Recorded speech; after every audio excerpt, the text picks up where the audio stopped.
Salut, c'est Sarah. Ça dit quoi? Ah tiens, il a répondu. Du côté ukrainien, ça serait très bien d'obtenir un cessez-le-feu d'au moins 30 jours, et nous sommes pour.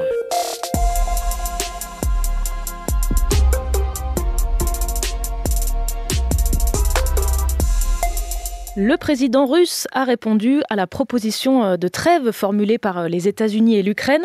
Vladimir Poutine s'est exprimé hier, juste avant de rencontrer Steve Witkoff, l'émissaire de Donald Trump.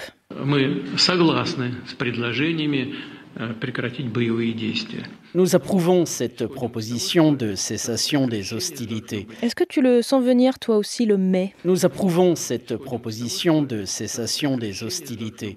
Mais nous partons de l'idée que cette trêve doit conduire à une paix à long terme. Et le voilà! Oui, mais alors peut-être que non! Un cessez-le-feu, Poutine n'est pas contre, mais il veut mettre ses conditions, là où les États-Unis proposaient justement une trêve sans conditions, comme le résume en une phrase mon collègue de France Info, Sylvain Tronchet, qui travaille à Moscou. Le Kremlin veut que toutes ces exigences soient mises sur la table pour commencer à discuter, tout l'inverse du plan du président américain, qui propose de faire taire les armes d'abord pour discuter ensuite. D'où ce beau « oui mais » et surtout « mais » de Vladimir Poutine.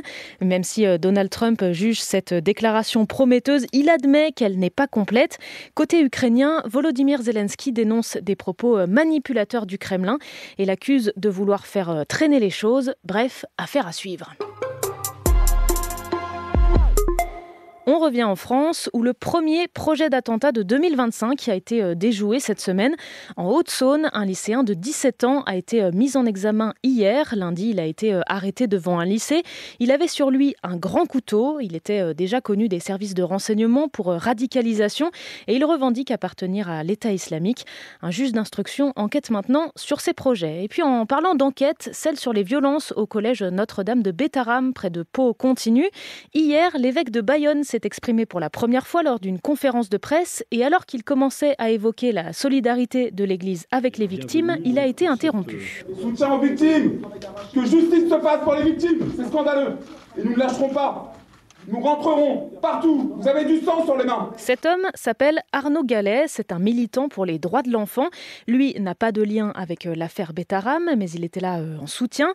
Il dénonce l'aveuglement de l'Église dans ces affaires de violence. L'évêque reconnaît une responsabilité systémique. Systémique, ça veut dire que dans la mesure de la masse des actes qui ont été perpétrés et la manière dont ça a été traité avec le silence, eh bien, on peut dire que ça a fait former un système comme un cancer dans un organisme. Mais lui aussi, en fait, il nous a fait un « oui, mais ». Il rappelle le contexte de l'époque des agressions. Dans les années 70, un certain nombre de personnalités intellectuelles en France ont signé un manifeste comme quoi ils reconnaissaient la pédophilie comme légale.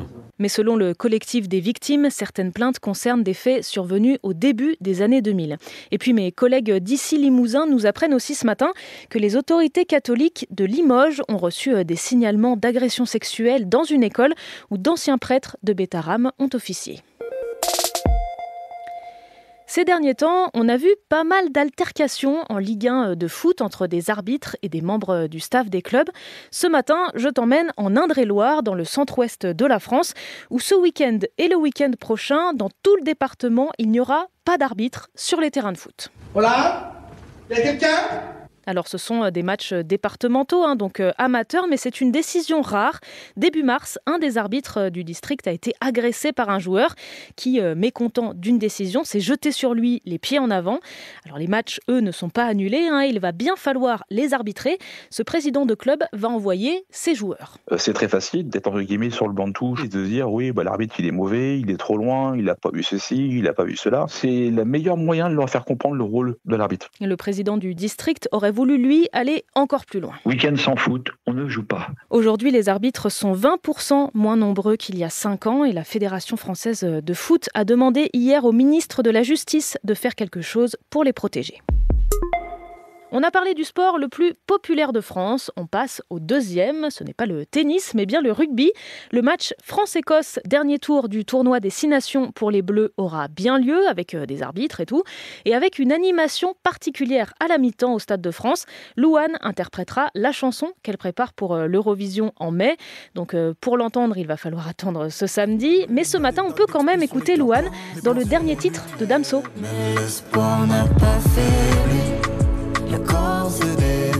Ça s'appelle Grand Soleil, avec aussi Kalash Criminel, Medine Youssoupha, Eddie De Pretto, Oshi ou encore Adèle Castillon. C'est le nouvel hymne du SIDAction qui aura lieu la semaine prochaine. Ce titre, j'ai envie qu'il aide les gens à aller se faire dépister parce qu'on n'a pas ce réflexe-là. C'était Sarah de France Info. Allez, ciao.